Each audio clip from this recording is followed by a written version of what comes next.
قرآن تو بڑی بلند سائنٹیفک سطح پہ گفتگو کرتا ہے.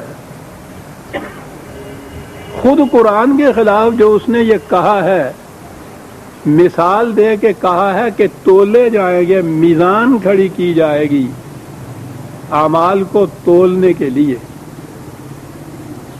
اور اس میں من ثقلت موازینہ فہو فی عیشۃ راضیہ، من خفت موازینہ امہ حاویہ غالباً.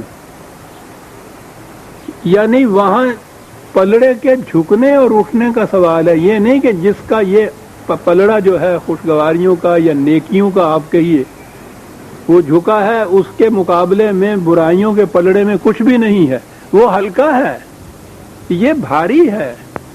اور اگر وہ بھاری ہے یہ ہلکا ہے تو ڈٹرمننگ فیکٹر، فیصلہ کن حقیقت یہ ہے.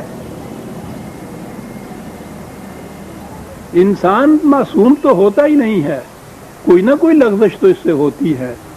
تو اس میں دیکھنا، قرآن نے کہا ہے کہ ان الحسنات یذھبن السیئات، حسنات انسان کی جو ہیں وہ ان کی ان برائیوں کی ان نتائج کو ڈھانپ لے گی، لے جائے گی. وہ جو میں مثال دیا کرتا ہوں کہ وہ جو پاس مارکس ہوتے ہیں امتحان کے اندر 60%، 70%، وہ جو 40% غلطیاں ہوتی ہیں پرچے کے اندر وہ کور اپ ہو جاتی ہیں اس 60% سے، 60% سے. تو قرآن نے تو خود بتایا ہے پلڑے کا بھاری ہونا، پلڑے کا ہلکا ہونا. تو یہ نہیں ہے کہ جو پلڑا ہلکا ہے اس میں یہ دیکھا جائے گا کہ صاحب اچھا کتنے مہینے کی پہلے ان کو سزا دی جائے، جہنم میں بھیجا جائے، اور وہ سزا بھگتنے کے بعد پھر کہا جائے کہ آپ جنت میں بھیج. قرآن نے کہا ہے کہ اہل جنت جہنم کی سنسناہٹ تک نہیں سنیں گے. اور یہاں وہ لفظ ہے جس کے لیے مجھے یہ تفصیل بتانے کی ضرورت پڑی، وَوَقَاهُمْ رَبُّهُمْ عَذَابَ الْجَحِيمِ، بالکل محفوظ رکھے گا ان کا خدا اس جہنم سے. وہاں تو انداز یہ ہے، سزا کا تصور ذہن میں لے آئیے تو سب یہ چیزیں آ جاتی ہیں پھر کہ ٹھیک ہے جی جو گناہ کیا اس کی سزا بھی تو ملنی چاہیے، اور اس سزا کے لیے پھر پہلے جہنم میں بھیج دیتے ہیں. یہ تصور قرآن کی روح سے غلط ہے. جس کا پلڑا بھاری ہے وہ اگلی جماعت میں جانے کا مستحق قرار دیا جاتا ہے.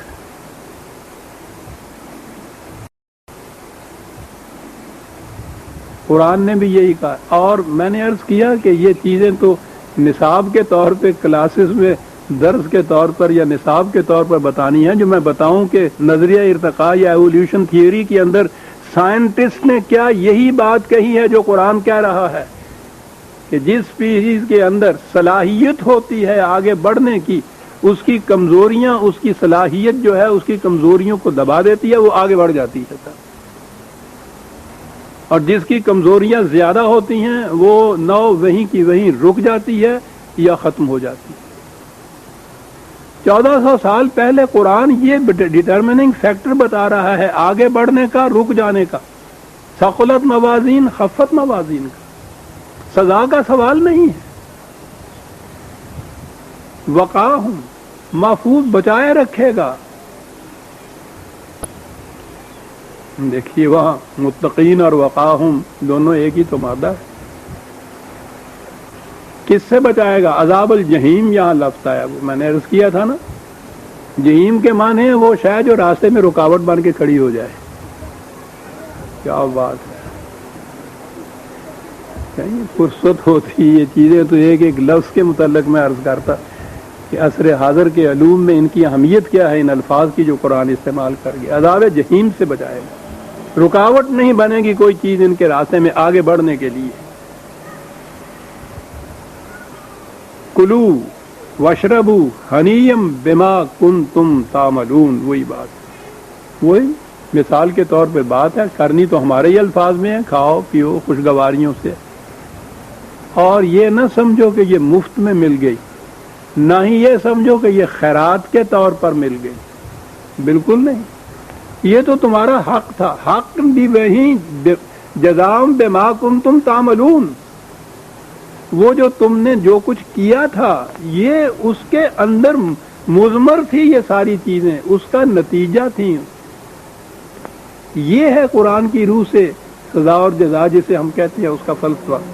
تمہارے ہی اعمال کے اندر یہ چیزیں تھیں، کہیں خارج سے نہیں ملی، کوئی احسان کے طور پر نہیں ملی، خیرات کے طور پر نہیں ملی، تم مستحق تھے اس کے۔ بما کنتم تعملون متکئین علی سرر مصفوفۃ۔ وہی مثال کے طور پر سننا چاہیں یا یہاں کے معاشرے میں دیکھنا چاہیں، کھانے پینے کو یہ چیزیں، ٹھنڈا پانی، درخت، ان کے اندر جھکے ہوئے پھل اور لحم طیور، یہ ساری چیزیں، اور وہ صوفوں پہ بیٹھے ہوئے، تختوں کے اوپر بیٹھے ہوئے، تو بات تو اتنی کافی تھی۔ لیکن قرآن تو ہر مقام پہ اپنا جو اس کی تعلیم کا ملخص ہے اس کو بھی ساتھ رکھتا ہے۔ یہاں کسی جگہ بھی نشستوں کو دیکھیے، اس میں طبقات کا اہتمام ہوتا ہے، طبقات کا اختلاف ہوتا ہے۔ یہ سرکاری تقاریب کے اندر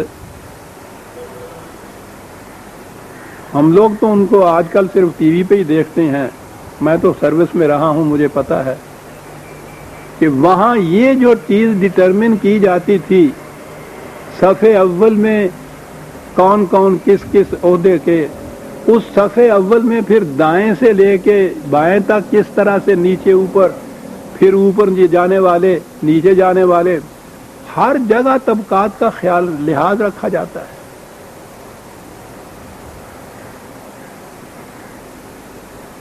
اسلامی نظام میں طبقات کہیں نہیں ہوتے، وہاں انسان اور انسان میں فرق صرف کفر اور ایمان کا ہوتا ہے، اعمال کے وزن کا ہوتا ہے۔ طبقات جسے ہم کہتے ہیں وہ ہمارے ہاں تو یہ پستیاں اور بلندیاں، نیچ ذات کا، اونچی ذات کا، غریبی اور امیری کے تفاوت جتنے ہیں، عہدوں کے تفاوت، اور قدم قدم پہ برادریوں کے تفاوت۔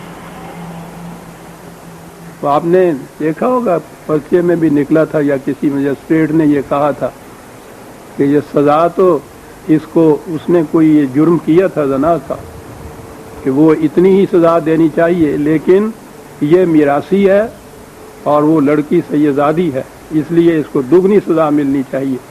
یعنی اس جرم میں بھی یہ تفاوت جو ہے اس کو ذہن میں رکھا جا رہا ہے۔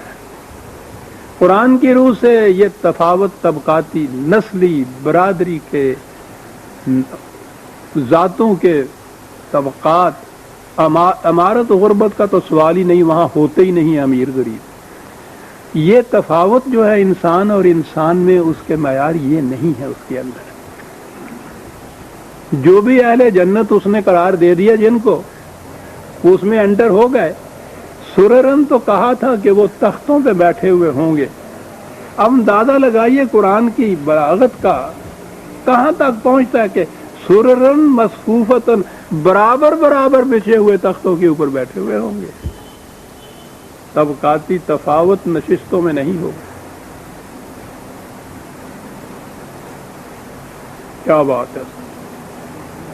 اصل چیز تو یہ ہے انسانیت، انسان اور انسان کے اندر صرف میرٹ ایک چیز ہونی چاہیے جس کی بنا پہ کچھ دونوں کے اندر فرق کیا جائے، اور کوئی تفاوت کی بات نہیں۔ آن میرٹ جب آپ نے ایک جگہ ان کو بھیج دیا جنت کی زندگی میں، اب وہاں تفاوت کوئی نہیں ہے، وہاں افتراق اور اختلاف کوئی نہیں ہے، وہاں طبقات کوئی نہیں ہے، سرر ہے سب کے لیے، اور مصفوفتن ہے برابر برابر بچھائے ہوئے۔ جی آگے اب بات آ گئی پورا درس لے لینے والی۔ وَزَوَّجْنَاهُمْ بِحُورٍ عِینٍ۔ جی حور تو آپ کے ذہن میں آئے گیا ہوگا، یہ لفظ اتنا ہمارے ہاں پامال ہوا ہے، پچاریوں کا پتہ نہیں کیا حشر وہاں ہوا ہوگا۔ حور، زوجنا، جو ہی لفظ یہ آیا زوج کا، اور انہوں نے فوراً نکاح پڑھایا۔ بیوی بنانے کے سوائے ان کے ہاں کوئی تصور ہی نہیں ہے۔ اور بیچاروں کے اعصاب پہ عورت ہے سوار، جسے اقبال نے کہا ہے. تو زوجنا کے معنی ہو گئے زوجہ بنانا، بیوی بنانا، نکاح پڑھا دینا. کس کے ساتھ؟ بحور عین، حوروں کے ساتھ ان کا نکاح پڑھا دیا جائے گا، یا ان کو ان کی بیویاں بنا دیا جائے گا. آپ ہر جگہ یہی معنی دیکھیں گے. حور بھی اور عین کے معنی بڑی خوبصورت آنکھوں والی حور ہے، اور حوروں کے ساتھ نکاح کرا دیا جائے. تین ہی لفظ ہیں یہاں، زوجناہم. یہ زیو اور جیم یہ مادہ ہے. اس کے معنی ہوتے ہیں دو ہم مثل، ہم آہنگ ایک جیسی چیزوں کو ایک دوسرے کے ساتھ ملا دینا، ان کا رفیق بنا دینا. ہم آہنگ ہونا چاہیے ان چیزوں کو. وہ مثال کے طور پہ جو میں کہتا ہوں، یہ جو دو پہیے ہوتے ہیں ریڑے کے، یہ ایک دوسرے کے زوج کہلاتے ہیں. وہ ان کا ہم مثل اور ہم آہنگا ہونا. ایک پہیا ذرا سا دوسرے سے پہیے سے ذرا سا بھی چھوٹا ہو تو وہ گاڑی چل ہی نہیں سکتی. اب معاشرتی زندگی میں آپ زوج، زوجہ اور ازواج کے معنی اس سے دیکھ لیجئے کہ اگر ایک پہیا ذرا سا بھی چھوٹا ہو تو وہ گاڑی نہیں چل سکتی، اور اگر ایک گول ہو اور دوسرا جو ہے وہ چورس ہو، چلا لو گاڑی. یہ جتنی گاڑیاں ہماری گھروں کی رکی ہوئی ہیں وہ اس لیے رکی ہوتی ہیں کہ یہ پہیے زوج نہیں ہوتے.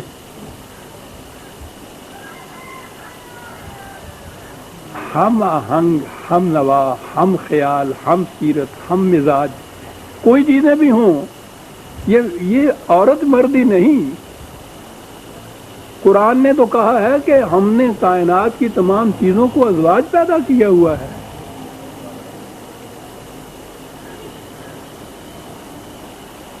یہ ازواج کے معنی ہوتے ہیں ایک دوسرے سے ملتی ہوئی چیزوں کا ایک گروہ. کنتم ازواجا ثلاثہ، قرآن کے کریم کے اندر 56/7 وہاں جو تفریق کی ہے. ہم آہنگ ایک جیسے لوگ جو ہیں، کہا ان کے 3 گروہ بنا دیے جائیں گے. لفظ یہی آیا ہوا ہے ازواج. وَإِذَا النُّفُوسُ زُوِّجَتْ یہ لفظ ہے. جب لوگوں کو ایک دوسرے کے ساتھ ہم آہنگ لوگوں کو، ایک جیسے لوگوں کو آپس میں ملا دیا جائے گا. تو میں نے عرض کیا کہ یہ لفظ جو ہے زوجناہم، اس کے معنی نکاح پڑھا دینا یا بیوی بنا دینا نہیں ہے صرف. وہ بھی ایک چیز ہے کہ صحیح اسلامی نظام کے اندر جو میاں بیوی ہوں گے وہ بھی ایک دوسرے کے زوج ہوں گے. تو میں نے کہا ہوا نا کہ ہمارے ہاں تو جب یہاں بھی آتے ہیں تو وہ تو زوجہ ہوتی ہے، میاں زوج ہوتا ہی نہیں. وہ زوج اس کو بنا دیں، اگر لفظ بھی استعمال کریں تو برابری ہو گئی نا. تو برابری، اللہ اکبر. زوجناہم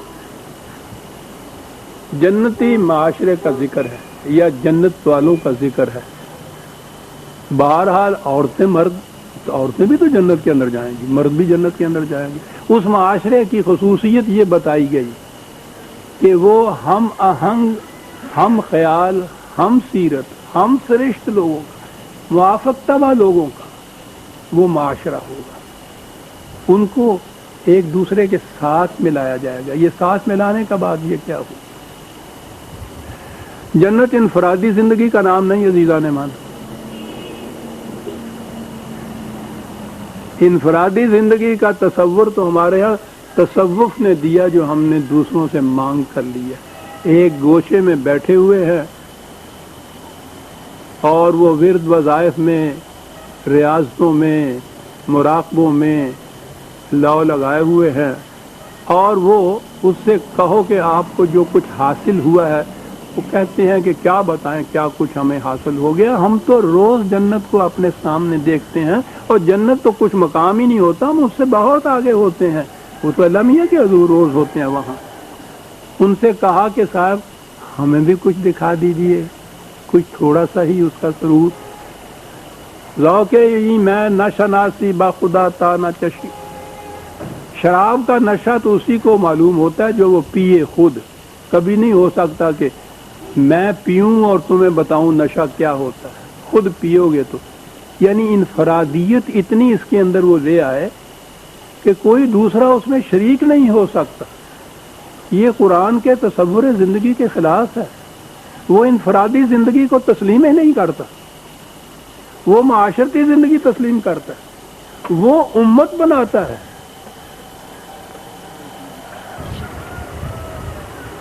وہ ایک معاشرے کو جنتی کہتا ہے.